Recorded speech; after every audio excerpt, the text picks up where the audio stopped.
So, welcome everyone to the professional panel. My name's Amber Robinson, and I'm coming to you live from Lafayette, Louisiana. For nearly 8 years, I have enjoyed a career as an environmental scientist, wetland delineator, and project manager with HDR Engineering. And I have a huge passion for protecting wetlands and the natural world. But that's enough about me because today is really all about this group of rockstar panelists who are here to bridge the gap between you, the students, and we, the professionals, by introducing you all to the varying career paths in wetland science through what I think is going to be a pretty lively Q&A session. So they're also going to share some career lessons learned, some tips, tricks, and advice on finding and landing the wetland career of your dreams. So strap on your waders and pull up your hip boots because it's about to get real deep in here. And I know that's so cheesy, but it's such a good joke. So we're going to start the panel off by basically giving our esteemed panelists the opportunity to introduce themselves and their career so that you can get to know them a little better. And then we'll roll right into our Q&A session. We have several prepared questions already lined up for the panel to answer, but don't worry, we built in some time for you guys to come up with your own questions that we'll try and answer at the end of the session. Please be sure and enter them into the chat box as you think of them so that we can filter and ask the panelists the questions. All right, so I'm super stoked to get started, so I'm going to go ahead and just get rolling and introduce you to our amazing panelists. In a past life, this longtime SWS member and panelist assisted with trapping, sedating, weighing, and aging black bear in Maine. Here, he is representing private consulting. Please join me in giving Mr. Matt Schweisberg a warm virtual welcome. Thank you for that intro. A little bit dramatic, but okay. So in 2 minutes, my career. In college, I did a lot of volunteering and a lot of field work as a result, with a great deal of work in aquatic systems, all sorts of work that got me, as you said, into hip boots and chest waders and that thing. I worked for grad students and some for professors. Right out of college, I went to work for EPA in Washington, D.C. at their headquarters office, back in the days when you could walk in the door and get a job offer. I know you can't do that now. So we're talking the Pleistocene here. I started in 1979. Anyway, I did headquarters for about 5.5 years, learned a great deal, worked all around the country with a host of different experts, some who are still in the field, many who are retired now. And after that, I transferred to the EPA Region 1 office in Boston as the senior wetland ecologist up there. I was there for 27 years. I served the last 8 as the chief of the wetlands program for EPA in New England, and did a host of other things as well. From 2000 to 2004, I was Secretary General for SWS. I've been active in SWS and the PCP program for many years, currently the chair of the Ethics Committee for PCP. And I guess I'll probably leave it at that because that's probably 2 minutes. Yeah, that's great. Thank you so much, Matt. So we're just going to roll right on. Not only has this next panelist dedicated 20 plus years of her career to serving SWS, she's also on the board of directors for Family Promise, which is a national organization that serves homeless families with children, and they get to race beds on wheels every year to raise funds. So cool, Kim. So please help me welcome Ms. Kim Ponzio, representing state government. Oops, there we go. Hey, can you hear me? Okay, I think you shook your head, Amber. You muted yourself. And are you seeing a screen that I'm seeing? A big picture of me. Okay, Yes. well, thank you so much, Amber. And I also want to thank Stephanie and David for inviting me to be part of the professional panel. First ever virtual conference. So I have to say I'm impressed. And what I'm really super impressed about is you never do anything digital or virtual without having some hiccups. And they have navigated it like pros. And so I'm really proud of you guys and really impressed. Real quick, a little bit about me. I started out in the pre-med program at Florida Atlantic University in Florida.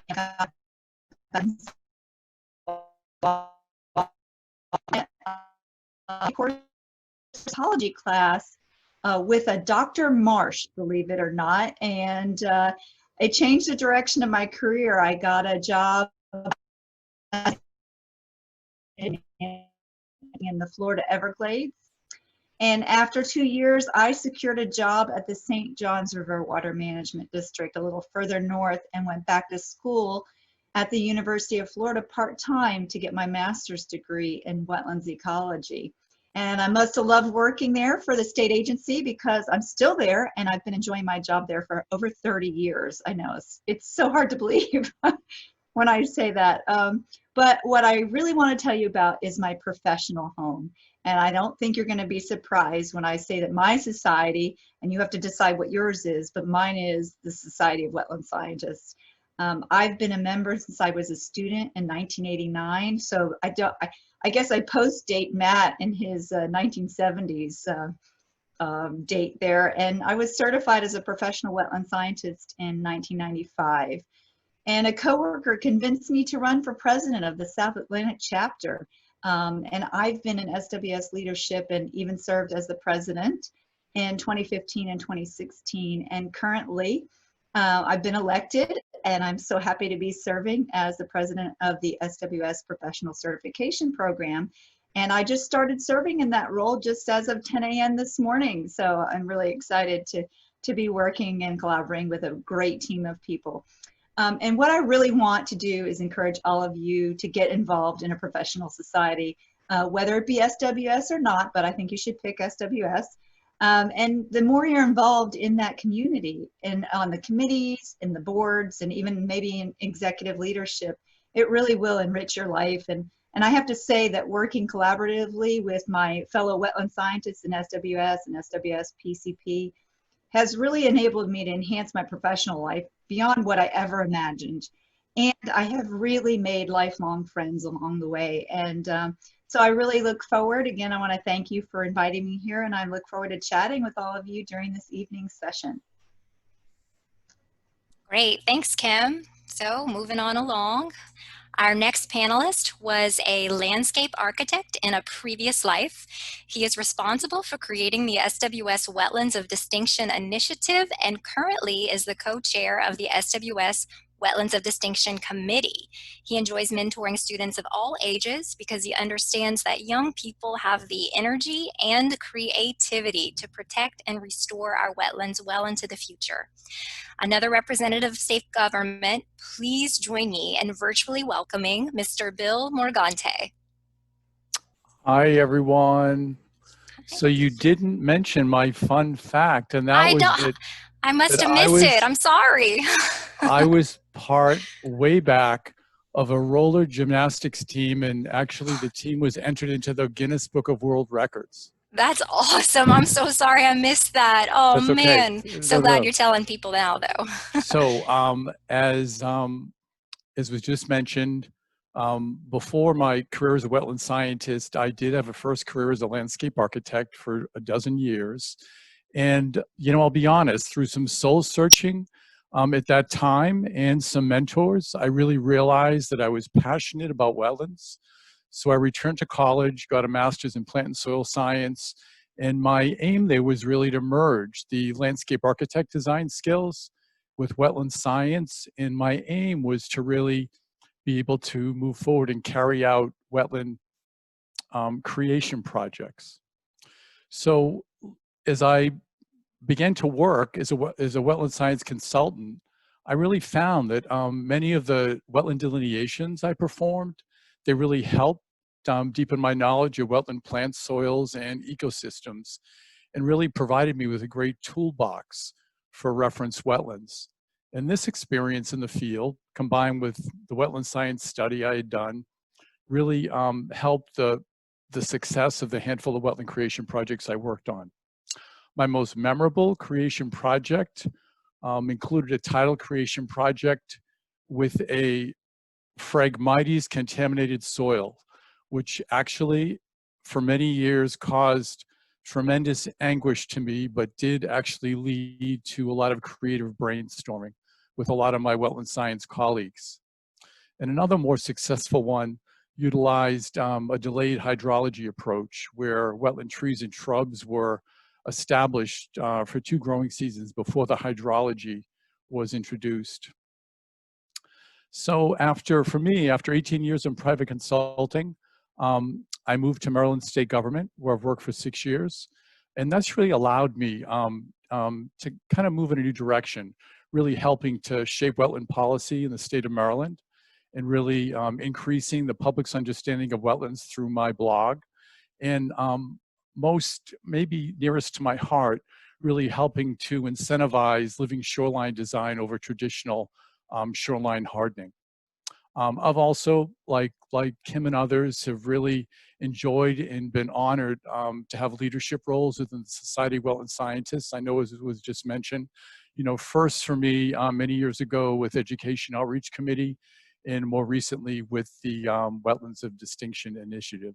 So I just wanted to say too, I am so proud to have been included and been invited, and I'm so impressed with this whole conference, and particularly yesterday when the session I was moderating got Zoom bombed. It was so impressive how quickly you guys just snapped back and put it back together. Thanks. Awesome. Thank you so much, Bill. My next panelist may be one of the busiest and most productive women in wetland science that I know. She is a wife, a mother of 4 boys and 3 fur babies, and she has one heck of a green thumb and personally sewed my COVID-19 face mask. So please join me in welcoming Miss Jody Burns, representing Private Consulting.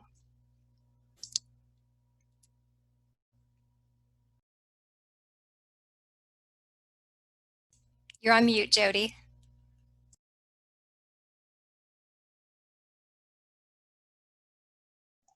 Sorry, I'm so excited. I'm just beside myself. I'm trying to get things up here. All right, there we go. Can you see my screen? Yes, ma'am. Go ahead. All right. Well, I wanted to echo what Bill was saying. I've been very impressed with what the students are doing, and I'm very thrilled to be here on this professional panel. As far as becoming a wetland scientist, I got here through kind of a much different path than probably most people. My experience is with general biology, and I did a year of PhD work in microbiology up in St. Louis, figured out that field was not for me with all the lab work and everything, and went back to study education, art, and history in Abilene, Texas. And as I was finishing up a master's there, a friend of mine that I knew as an undergraduate had just helped start a business. This is back in the 90s when industries were needing assistance with the Section 404 permits. So I started doing wetland delineations back in the mid 90s, and from there decided I needed additional graduate experience, and went back to graduate work after about 4 years of consulting work to get a master's in biology. I was doing a lot of stream work that I felt underqualified to do. So work experience wise, I have now accumulated about a little over 10 years as an environmental consultant serving industries. And I have nearly half of that. Beyond that is I worked as a math science instructor. So I have a big education background, which kind of comes into play with my talks that I get to give about the Clean Water Act and all the regulations that come along with that. And I'm currently the owner of Cattails Environmental. I find that ownership of the company helps my schedule be flexible with like what Amber was talking about, a lot of things that I get involved in. And I have been, for the last couple of years since I've gotten back to work, focused on networking through volunteer experience with the USGS, the Arkansas Game and Fish Commission, with the Northern Bobwhite Conservation Initiative that's going on across the country. And through all of this, I have worked with a nonprofit associated as a friends group to the National Park Service, the George Washington Carver Birthplace Association, as a board officer or board member for 25 years. So I have a lot of different numbers and experience. And since I've gotten back to work, oh yeah, as far as professional activities, I wanted to mention, before I went back to graduate school to work on my master's in biology, I was qualified as a whippet. So I've been a whippet since 1995. And for the last couple of years, getting back involved with the South Central chapter and the Central chapter. I'm currently the president-elect for the South Central chapter and the volunteer Arkansas representative for our education and outreach activities for the state of Arkansas. So I think that's pretty much it for me. Awesome. Thanks, Jody. Moving along, you guys. So if you are looking to get the party started, this next panelist and federal employee is totally your girl. I know federal employee and party started does not go together. She is always proud to express her love for music, and if you run into her at live performances, she will totally be on the dance floor, shaking her tail feather and trying to get you to do the same. So please join me and shake your own virtual tail feather for Miss Alani Taylor, representing our federal government. Now, I will note that I haven't necessarily danced on the job, but at any of the social stuff happening at work, they certainly know that I will not be ashamed of getting the groove on and trying to drag other people out there to have fun to the music too. My education background is having a bachelor's in natural resources and a master's in wetland entomology. My career outlook has basically centered around one truth, that all of us require fresh water. I think we all know that without caring for our wetlands and other water resources, communities around the world will be seriously messed up, and that's not just human communities. My commitment to freshwater management developed in college classes and through summer internships. In my wetland ecology class, it fascinated me to learn that wetlands weren't just mosquito beds or mud holes with gators, but they're unique habitats that perform necessary functions in watersheds. After doing a summer internship with the Bureau of Land Management, I decided that working for a government agency would be how I could have a direct influence. Research and teaching are, of course, valuable to the development of policies and practices, but I felt like I wanted to be able to see more immediate ways that I could be helping Mother Nature. And as an environmental regulator, I can put conditions into permits to prevent impacts to wetland areas. If I'm out doing an inspection and I see untreated runoff is discharging into a water body, I can require that work stop right there and for temporary repairs to be put in place. Then I can follow up to see that permanent repairs were done. Now, I won't deny that there are federal agencies that aren't always making the right decisions, and federal workers, just like other government entities, aren't always the guardian angels. But many government workers, like me, are decision makers that apply science and conservation principles to the regulations. And it's encouraging for me to have that kind of influence. Awesome. Thank you so much, Alani. Our next panelist is, I think, a superwoman who at one time raised pigeons, serving as a secretary of the South Central chapter of SWS in her second term, and raising a young boy, all while she navigates a stellar career in wetland science. Representing academia, please give Miss Jessica Brumley some virtual applause. Wow, superwoman, I haven't been called that. Thank you. I'll call Let me you share that. my screen. Let me share my screen real quick. Okay, if y'all can see that slide. I'm Jessica Bromley. I am an assistant professor for the new department, Biological and Environmental Sciences. We just merged biology and environmental sciences just as I started this job. And my research focus has been urban stormwater, green infrastructure, so that includes some wetland development. I've also worked with treatment wetlands, and I do complex systems modeling. My experience has been a little challenging at times because right out of graduate school with my PhD, I was a high school teacher for a year. And that was an experience I was not expecting right out of graduate school. I did move on after a lot of time on the job market. I did finally find a postdoctoral position at the US EPA in Ada, Oklahoma. And after 2.5 years of doing research at the lab here on green infrastructure, I was accepted to be a professor at the local regional college. So I've been in Oklahoma because I went to graduate school at the University of Oklahoma since about 2004. So I've been in Oklahoma. I'm a transplant from Texas. And I think very highly of the Society of Wetland Scientists because I think I give them a lot of credit for the networking and the connections I've made here. I have been going to their conferences since I was an undergraduate. As Amber mentioned, I am the mom of a 10-year-old boy, Frank, and he's smiling in this picture. He loves that his mom is a scientist, and he always wants to come sit in my classes. I've also found that I have amazing students. Just in my first semester, my students were pulling together research projects, often of their own making. And sometimes they add to my family by picking up strays at our sampling sites, which is the cat in the very lower corner that we adopted.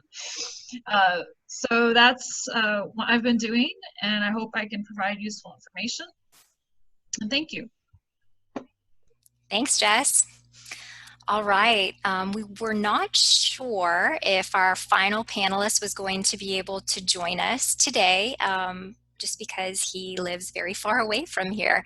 But he is here, and I'm very excited to say that. I like to think of him as somewhat of a Renaissance man, just based on what I know about his background and his education and his experience.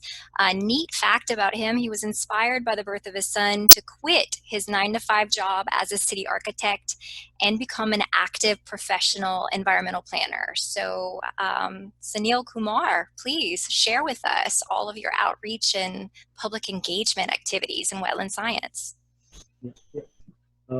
Everybody can hear me? Yes, sir. Okay. I'll just share my screen. It will be easy just to run through the presentation. Oh yeah. So just to give you a background, I've got a degree in architecture and urban planning. After that, I was working in the, working as an architect and also working with some magazines, also working as a journalist. And through the last decade, I've been working in the, in the wetland sector. And through this period, I've been able to gain some scholarships, visit Germany, Netherlands, and Canada. And in present status, I'm working as an independent researcher and now looking at strategies for community engagement, like developing methodologies for it. So what inspired me or what got me is that in India, there are almost, just to give you an idea, because there are a lot of students here, if you ever want to come to India and work in the wetlands, India has got a lot of wetlands, like more than 50,000 wetlands are there. And out of that, only 0.4% are protected. So there's a lot of wetlands which need protection to begin with. And then you have another aspect where the recent federal government has modified the rules and has handed over the power to the provincial governments to run the wetlands. So again, the provincial governments have no clue because this has happened in the last 3 years. So they don't have a set of guidelines that they work at.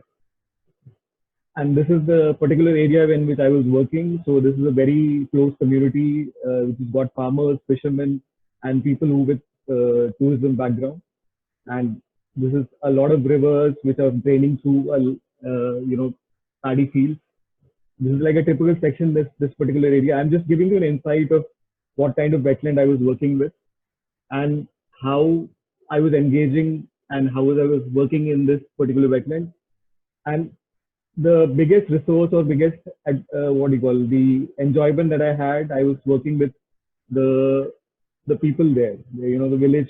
These are all village council members. I've just taken a snapshot of the maximum numbers that I've discussed with, and I was able to take this, work to across the world, different parts of the world, and discuss with people from different backgrounds. So, as a wetland researcher, that was the biggest thing that I could do, is that I could take the subject to a lot of people, get their opinion, get their inputs regarding this particular work, and bring it back to my own study area, which is again in my particular location. So just to give you an idea that what I am now thinking and or what am I working, this basically school outreach, developing dossiers, and just to give you a small example, this is I'm hoping that you're able to see the sketches.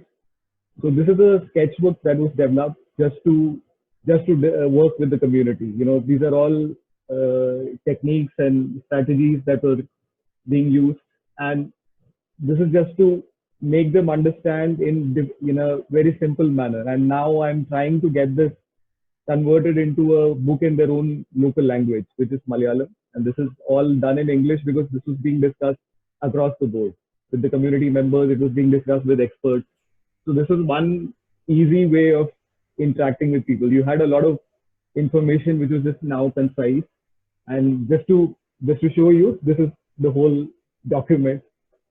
And I've just taken snaps of this particular work and just shown you, like, everything is documented. It's all cited work with a lot of text and with a lot of sketches and a lot of information concised into one small document. And only because of the pandemic, I was not able to do this. This is one of the the most something which is very close to my heart. I was going to actually go back and work with the school children and the university students there to filming stories. So, like, capturing, their own stories, because there's a point where we don't talk about the community from our perspective as a researcher. We wanted to talk about the community from the community itself. So it's the best thing is to work with the youth in the community. And it was just to train them. If you see the format, it was supposed to be a mobile based format. So we were trying to get them to work on this and, to train them to capture their own stories and make a small brief document about the wetland itself as a 10-minute or a 15-minute thing, which we could take to the officials. So, this is one way that I am trying to connect and trying to work in the wetland. I think that should cover up my time, and I'm just putting up a detail of my email ID in details. If you are interested, I'll be getting this dossier and all these documents out in the open. It'll be open source. You can have an access to it, have a look at it. And, probably we can step for the future. Thank you.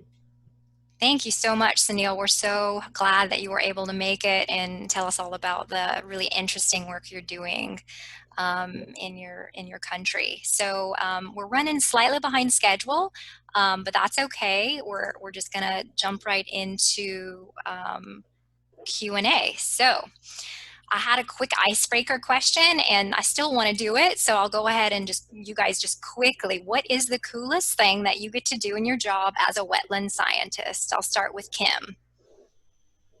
Quick, Kim. Sorry, I had to unmute. I get to No drive worries. airboats out into places no man or woman should go.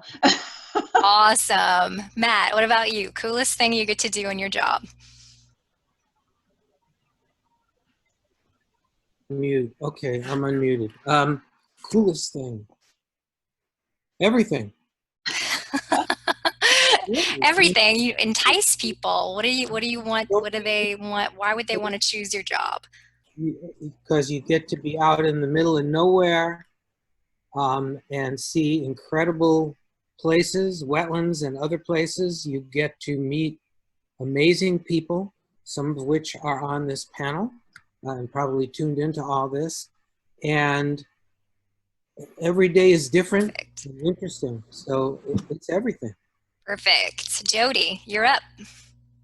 Oh, you guys are making it hard because you're picking all the good stuff. My answer, which I thought about before, was being out in nature and then getting to come in and write up a report about it, because sometimes you get sick of being out in the heat. But You're such a nerd. it is a challenge because every day is different. You're problem solving, and like Matt said, you get to run into a lot of really neat people. So yes, I Awesome. am a nerd. Bill, you're up. Because I work in this advisory role to Maryland's governor, treasurer, and comptroller, I think it's very cool for me to be able to be constantly praising wetlands to them. Awesome. Love that. Alani, what about you? Well, as I noted in my little description, to me, one of the coolest things is just being able to actually have some direct influence, being able to say, you know, hey, actually, this is non-compliance. This is against what you were told you were allowed to do, and right then, it's got to be corrected. And you know, now that doesn't work for everything, and you know, still have the reality check of what influence you're able to have. But when you know the regs and when you know what you're able to do with them, it's encouraging to know you've got some influence. Totally. Jessica, you're up. Well, now on my job, I volunteer to teach the freshmen because I can lure them to our side. I get business majors that are taking it for a science class, and it's nice when they can walk out and be like, you know, if I was going to do science, I might do this.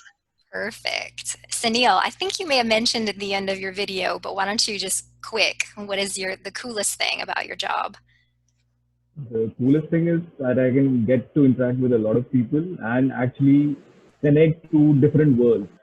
The thing is that I have to work with a lot of, specifically in India, you have to work with a lot of politicians also to get the plans implemented. So politicians have no science, and people have their, the traditional science that they work with. So there's a bridge that you need to do, and that's the best part. And you get to be the bridge in the most creative way. You have to Bridging the find gap. something innovative. Yeah. Awesome. Yeah, that's great. All right, next question, you guys. I am a college student approaching my senior year of undergrad. What are some skill sets, certifications, specific classes, or even training courses I should take to help me land the entry-level wetland science career of my dreams? Bill, we'll start with you. State government, any particular things that students should be doing right now to prepare for a great career?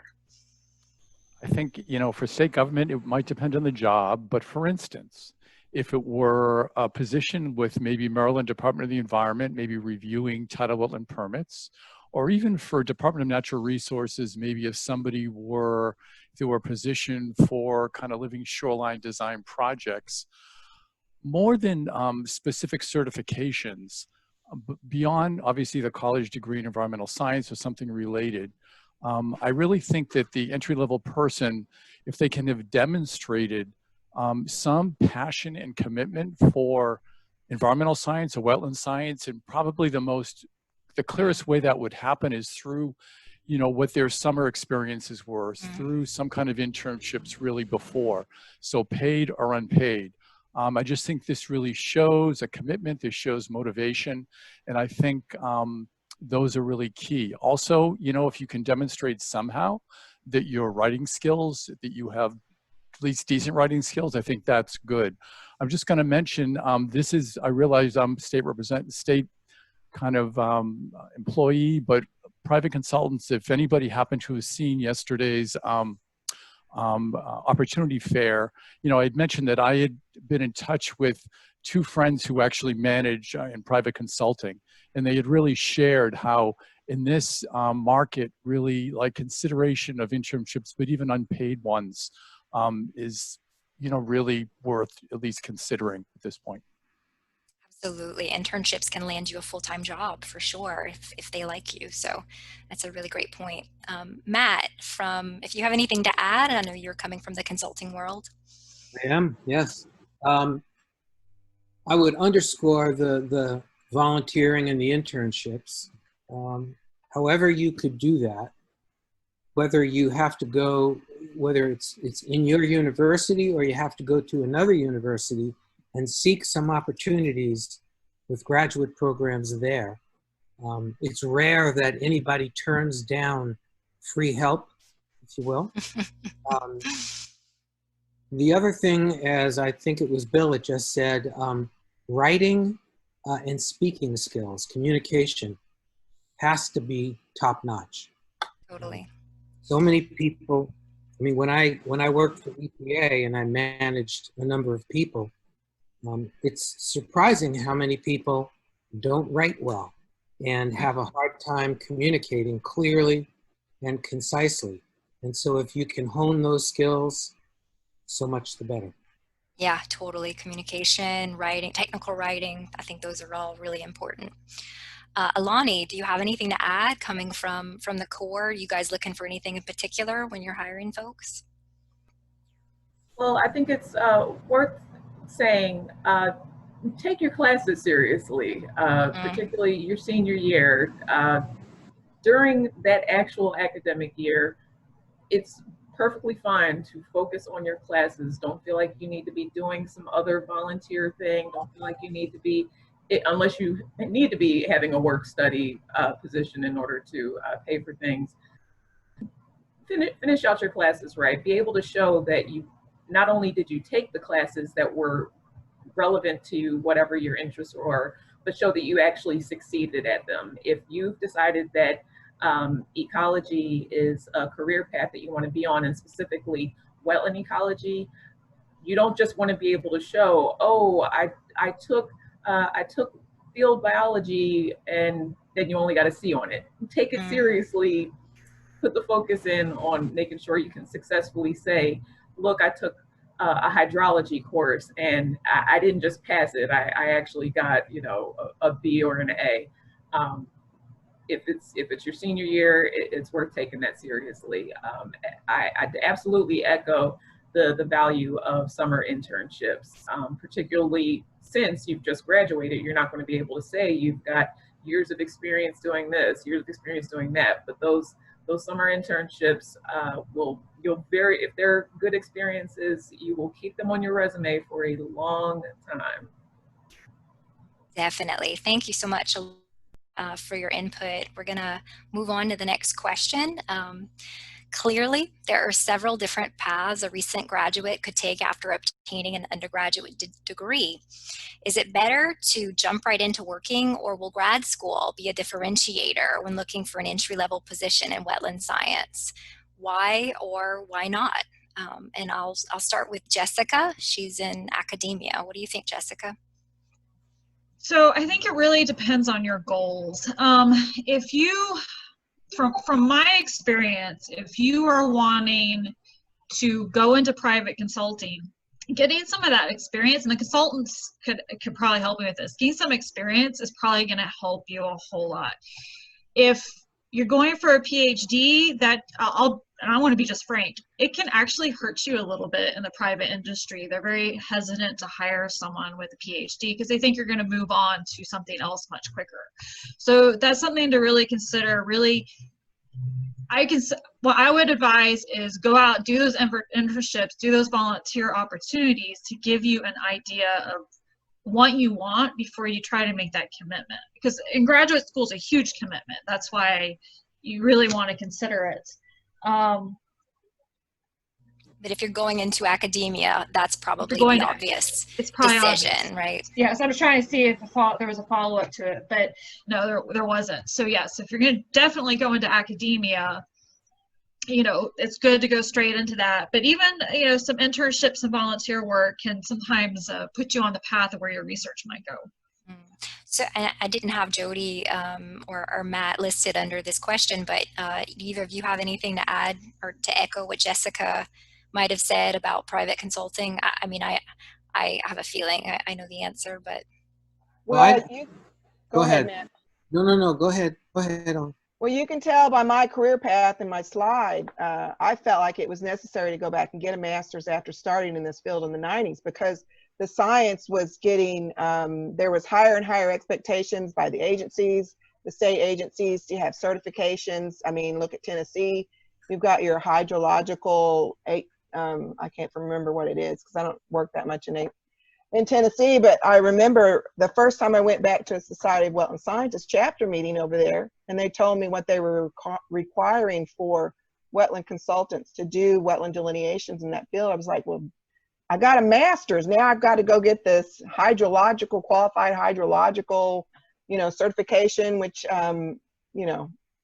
sounded like it had graduate level type of inquiries. And so it's sort of interesting. I think to be a consultant, and Matt, you can chime in and agree or disagree, you really have to have a master's these days. The science is good. I mean, you need to be able to prove and write your, support what you put into your reports well. Yeah, I'd agree. A master's is definitely going to put you a leg up. For private consulting, unless it's specified, I don't think a PhD is the way to go. Mm-hmm. You're probably not going to be able to compete well with others who've had a couple of years of experience on top of a master's at that point. So, unless you're going to do academia or you're some research position that requires a doctorate, I'd say think differently. All right, thanks guys. And this rolls right into our next question, and I'll ask Jessica again to answer because she's coming from academia, but how do I select a grad school? And this is a question from a student. How do I select a grad school and a particular field of study? Is there a demand for a particular field? Could you speak to that? Before you go on to that, I just want to acknowledge that for consideration of different federal agencies, there are research centers that are also within the federal government. So if you're considering what kind of federal thing I can do, it's not just doing environmental regulation stuff like with the EPA or with Forest Service. You could be doing research things too. And so both of those types of avenues could still land you a federal position. Thank you, Alana. Yeah, that's such a great point, and very, very important, I think, for our listeners to hear. So yeah, circling back to Jessica, how would someone select a grad school? Is that something you can answer? So, especially if you're going for the research angle, find someone who researches what you're interested in. And funding's important too, but you don't want to get, especially if you're going for the PhD, you don't want to get 2-3 years into it and then realize that you have no interest in that research. So it helps you to finish the program if you can find a someone who's doing the research that you're passionate about. And I want to make a little plug for the research experience for undergraduates. That's how I found my graduate school. I got to work with somebody. So if you see a research experience for undergraduates, try it, do it for the summer. It'll give you a little taste of what graduate school's like. And sometimes you find a really great graduate school. Awesome. Anybody else have anything to add to that one? All right, we'll move right along then. I want to ask, even in such a technology-driven age where we're all constantly bombarded with new and more efficient ways to communicate, it can be really hard to stay connected with people in a real way. And so how do our students develop networking skills and or find people to mentor them during and after graduation? Is there an active approach to doing that? Jody, do you have an answer to that? Yes, I have several ideas. As I was saying, kind of in my career trajectory, I was out of the workforce, and then when I got back in, I found that a way for me to really connect with people well was to be very active in my professional society, this Society of Wetland Scientists. And I know maybe a lot of the people who go to the annual meeting may not have met me, but I'm really active in 2 chapters, the Central Chapter and the South Central Chapter. And I'm just amazed at the friends I've already made and the mentors I've found through the Society of Wetland Scientists. Now, another thing I wanted to answer or to add to this answer is getting on LinkedIn and getting yourself out there. I'm seeing some students don't have a lot in there, and even some government folks don't always do much on LinkedIn. But the environmental consultants, there's a lot of info out there, and people will find you on LinkedIn. That's how I'm getting some of my clients and some of my mentors I'm finding on LinkedIn, and we can chat casually. I don't have to interrupt their work, schedule with an email and things like that. So I'd say LinkedIn and volunteering with the professional society. Great. Kim, do you have anything to add to that? Well, I'm just going to highlight, because she stole my answer. I said that sort of in my intro, that not just being a member of the society, but getting involved, because that's where you truly start to get with people, and where you can really network with them. I mean, even when you go to the annual meetings, which obviously this year we're going to all miss it, and I'm so happy that the student section has put together this virtual conference, because we are at least getting some connections here, and I think that as a byproduct of this pandemic, that we'll get better at doing this kind of virtual communication and networking. But I would say definitely get involved, even if it's something little. Serve on a committee in your chapter, or and now we all know that after the business meeting today that Loretta is going to be putting the Education and Outreach Committee back together, and so they're going to need to populate that with people. And I know, for instance, that the webinar committee needs new members, and so I'm putting what a that plug. Seriously, I have some of my most active people on that committee are students, and they're actually leading the way. Tatiana Lobato, she's started the Wetland interviews and doing the Spanish webinars. So you can do that. You just get on a committee and start, advancing your network, and you will learn to meet other people. And the other thing is about SWS is that everybody is so approachable. I really don't feel like that. I've heard other people from other societies say that, well, I mean, I don't want to talk to them. They're like, a big muckety muck, like, no, it's okay. I actually remember one time going to the swamp program a couple of years ago, and one of the students was like, oh, she's the president of SWS, and she talked to us. And I'm like, really? No, of course, I would talk to you. So I say, just get involved, and don't think because you're a student or because you're not, have a lot of experience in wetlands yet that you can't get involved, because I think it will really help to build you professionally and personally. Absolutely. Can I add a little bit? Absolutely. Matt, is that you? Yeah. In that same vein, if there are other professional organizations, many have non-professional memberships, associate memberships, things of that nature, soil science societies, and others. And they're very inexpensive to join, particularly if you're a student. And that's another door to open for networking and contacts.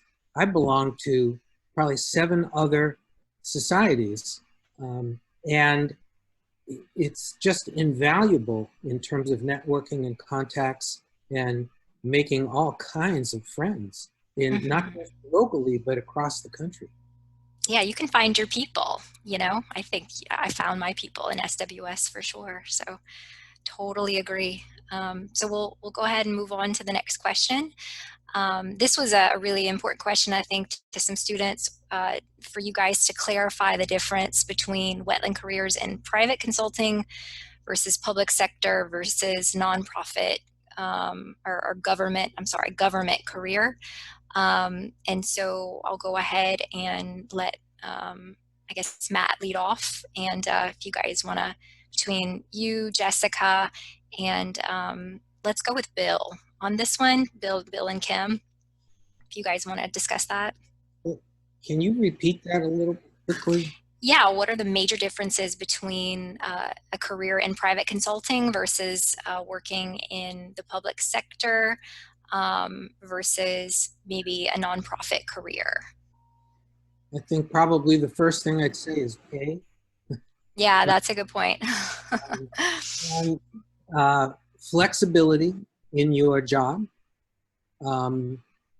upward mobility, if that's what you're looking for, because it's different in each of those areas, and to some degree, the education requirements for those things. If you're looking to grow in your professional background and experience, and you like field work, then probably private consulting is a place to think about. If you're into policy and regulations, now I'm painting here with a broad brush, but if you're into policy and regulations, then probably government is the way to go, to a degree. And if you like nonprofit work where you're going to be working with communities and other organizations to try and, I'll say, kind of do the right thing, if you will, and sleep well at night, perhaps, is a way to put it. Maybe NGOs and that kind of thing is the way to go. But again, I painted with a very broad brush, so there's opportunities for all of that in each of the different categories. Sure. Alani, do you have anything to add from just federal government side? Is there a major difference you see? Well, I will certainly echo what Matt just said about the field work. If field work is something that you really want to be part of your career, going the consulting route is really going to be the way that gets you out there. I appreciate the times that I am able to get out in the field, but it's a whole lot more time in the office of reviewing applications or writing up decision letters, being on conference calls with applicants or with other government agencies. I had that experience both right now with working for the Corps and also when I was working for the Office of Surface Mining. We were definitely realizing that it was the consultants that were getting to do a whole lot more of playing in the dirt. And we appreciated our field inspections a few times a month, but playing in the dirt was absolutely being done a whole lot more by the environmental consultants. Sunil, what about your really interesting path into wetland science? How would you describe? Would it be flexibility, maybe? What would you have to say about this question? I was not directly involved with the government as working as a government professional. I worked in the government for a brief period, and then I immediately realized the flaws in the government system. Specifically, I'm talking about the Indian government system. So again, working there, I realized there were much more things that I could do from outside the system. And specifically, if you're working with the community, there's a lot of things. When you talk about the planning concept, the people's voice is not included in the plan. So that's the key area in which I wanted to invest and have more flexibility. So that's how I switched over to the side where I was. And again, yeah, there's always better sleep at night if you're working in that sector. You're tired, but you'll have a better sleep first. And then engaging the community is more fun comparatively. More rewarding. Yeah. Comparatively to an actual report writing. For example, a system in which I was working with the government, I actually was given a document and I was told to do the same document for another region. So that doesn't give you that satisfaction because you're just reproducing. But if you're working with the community, then you're creating something. Like you're actually working on something innovative. So that works out, and it's challenging, and then you're learning on the job also every day. Awesome. Thanks for those responses, guys. We'll move on to the next question. I'm going to hop over to a different question than the next. Will relocating for an entry-level position be useful to my career? Why or why not? And I'll start with Alani, federal government. Absolutely, absolutely, absolutely, emphatically, absolutely. Particularly as it relates quote unquote, with the federal government. Hopefully you can all still hear me over my my air conditioning right now. Everyone can still hear me? I hear Okay. you. Mm-hmm. It was definitely emphasized to me while I was still in grad school that I was going to need to be willing to move around, because the challenge with the federal agencies is there's a whole lot of quality jobs that are only available after you are already a full-time federal employee. And you being willing to move around the country is definitely going to help you to have access to a lot more of those jobs that are available to those entry positions that are available to non-federal workers.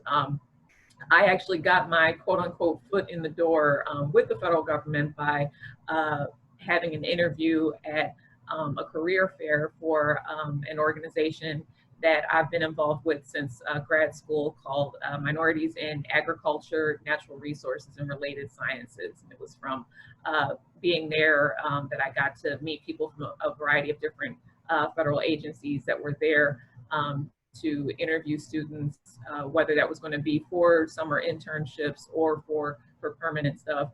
And I initially was thinking, okay, I'll be able to get in and go someplace on the East Coast, in DC, or somewhere in the Mid-Atlantic. But then the job offer came, and it was going to have me in Tulsa, Oklahoma. And I had never ever been to Tulsa, Oklahoma. I had never pictured living in the middle part of the country, but I decided I was cool with taking that experience and being there for a few years, knowing that it would mean that there were a variety of other positions that I would be able to apply for and connect with later on. And I'm definitely glad to have gotten a realization that there was a middle part to this country. I'll admit I was one of those people who really only thought about the coast and kind of forgot that there's actually some landlocked states in the middle of it. Yeah. All right. Well, that's a really great point, you guys. We're really getting close to the end of our session, and I know I wanted to get to some student questions, but thought it would be really great to round out this discussion talking about work-life balance. And so, all professionals want a successful career and a personal life. So how do you balance work and life as a wetland professional, especially during such strange, chaotic times like right now? Jessica, I wanted you to specifically address this question, knowing you're a single mom and a working woman. Okay. Well, thank you. There's two things that I've been taking, and actually this pandemic has taught me to take. Is one, focus on what you can control. Don't let the things you can't control take up your headspace, and don't be afraid to say no at times. And it's hard because we're conditioned to do this, but don't feel guilty about saying no, even if it's your own kid. It's okay to say no to your kid. So those are my two biggest pieces of advice. Yeah, I think those are great. Saying no can be so hard. I know I have that problem myself, people pleasing. What about you, Kim? I know you have a lot to say on that topic. Well, I would say boundaries, and that's learn how to say no. However, it took me a long time to learn how to say no. Yeah. Sometimes I'm glad I didn't, say no. But I think too, there's several people on here that have children, and for me, I actually went part-time for 15 years. And that was one of the flexibilities that my state government gave me. And I kind of wanted to talk about that a little bit before, when you were talking about state government or whatever. I guess the certainty of having my job at the state government was nice. Okay. And I don't maybe make as much as they do in consulting, but I also, it's a mistake to think that you don't go out in the field, because I just said I drive airboats, right? So yeah. I'm not in the regulatory aspect of it. I actually work in sort of the applied research aspect of working for a state government. So I know federal government, USGS, has those things too.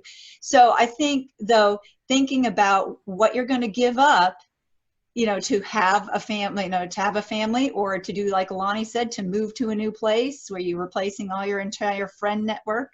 You got to be able to balance that. And I think I feel like I was super blessed to be able to do my part-time and have 2 boys.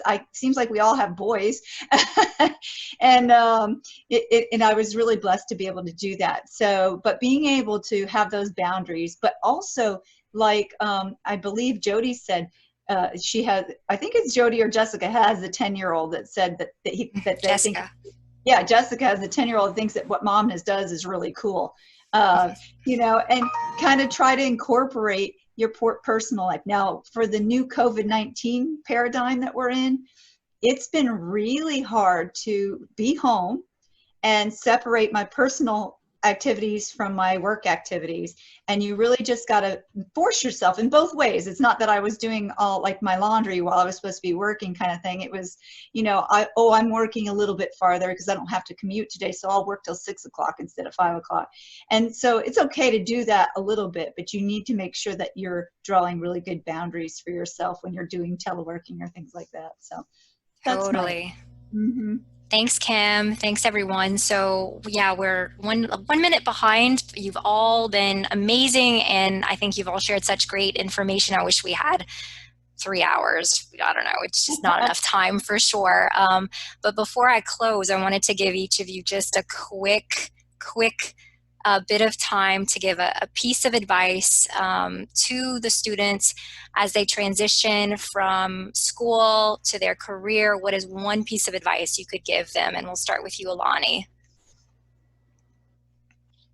I definitely want to emphasize to you that even if your career track doesn't keep you on a direct course, and even if your career track doesn't take you in that direction that you thought it was supposed to go in, it doesn't mean that you did something wrong. It does not mean that you somehow are not going to be successful. It is quite all right if you end up having to take another job or take a pause between school. It's all right if you end up perhaps having to be a lifeguard for a year after college like I did, and you know, have a little blow to the ego with having a Cornell degree and asking somebody how they wanted their eggs scrambled. But if you stay focused on your goals and just want to actually put your science knowledge to application in one way or another, you can find that satisfaction. It's quite all right if it doesn't have you on the path that you pictured when you were young, or the path that you pictured when you started college. Absolutely. It's satisfying. Absolutely. Matt, what about you? One piece of I'd advice. say along those lines, if you have to take detours, make the most out of them. You can learn something valuable no matter where you are or what you do. And it's the attitude and the approach that really makes the difference. So get everything out of a job, whether it's temporary or permanent. Get everything out of it that you can. Don't lose sight of where you want to go and what you want to do, but don't be afraid to take detours if that's the way you have to go to, you know, eat, find a place to stay, whatever. Do what you have to do. Anil, what about you? Any one piece of advice? Say that you can set, instead of a long-term goal, you can have short-term goals. You can have you can do a lot of experiment because you're young right now, and then you have a lot of options out there. Specifically coming, like I just give you one example that I wanted to try graphic designing. I wanted to try certain things. I wanted to learn languages. I've tried everything that I wanted to do. And even after that, that has added to what I'm doing right now. So when I'm now working in the field and engaging with the community, I'm able to tell them what are the options that I've done, what are the mistakes that I've done. So it's very open, and you can do a lot of mistakes and you can learn while you're doing this, and you can enjoy life. Totally. Yeah. Cam, what about you? Sorry, unmuting again. Well, I would say put yourself out there. Don't underestimate yourself. I'll just give you a real quick thing when some, it's a community, right? And it's a collaboration with people. Everything that you do, if you become a leader, you lead as a servant leader, and you lead in, I would say, consensus and collaboration with other people. You cannot do it all yourself. And so you need to rely on your support network, whether it be family or friends or, professors or even coworkers and things like that. So rely on it. And also my little example is that someone asked me to run for president of SWS, and I went, what? Me? You've got to be kidding me, right? I'm not like the best wetland scientist in the world. And I said, just stop being a wimp, Kim. Just do it. What's the worst thing? You lose, you win, whatever. And oddly enough, I was elected, and I thought, this is amazing. I just want to give 110%. And I know I told Amber this before. That's what I want to do. I just want to show my passion. So you guys work your passion. If it's not wetland science, then do what you love to do, because I want to have a job where I say I get to do this, not that I have to do this. Totally. Bill, what about you?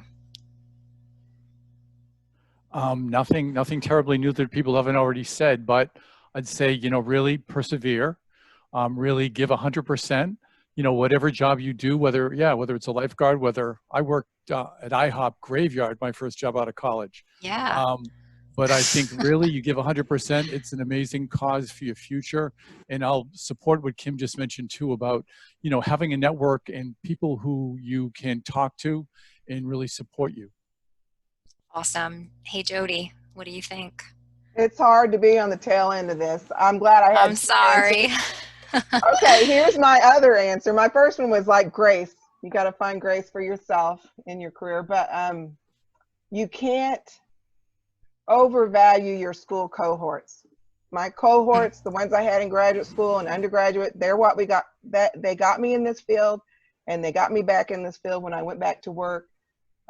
You guys can band together and have a vision for what you want to see, who you want to work for. You get to choose who you work for when you're talking about working in the private consulting world. I've had the best time working with some of my graduate school friends, taking on projects as professionals that it's not work when you have such a good time with some awesome people that you've known for a long time.